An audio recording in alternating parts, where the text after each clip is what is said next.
السلام عليكم. لا تنسوا الاعجاب بالفيديو والاشتراك في القناة تشجيعا لنا لنستمر بنشر المزيد إن شاء الله.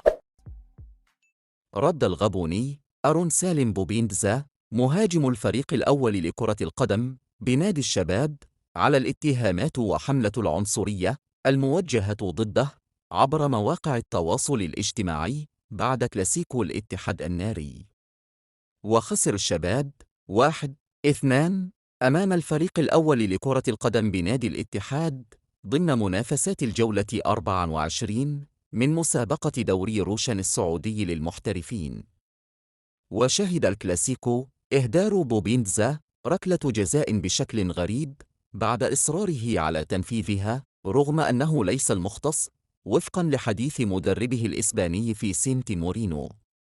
ونفى المهاجم الغابوني في تغريدة عبر حسابه الرسمي بموقع التدوينات القصيرة تويتر الاتهامات الموجهة ضده بتعمده إهدار ركلة الجزاء قائلاً: أنا أحب نادي الشباب وأقدم كل ما لدي من أجله.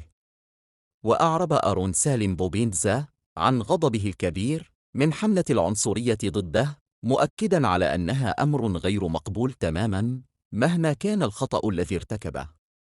وأضاف مهاجم الفريق الأول لكرة القدم بنادي الشباب: أحياناً أتألق وأحياناً أسقط، لكن لا يوجد مبرر للعنصرية.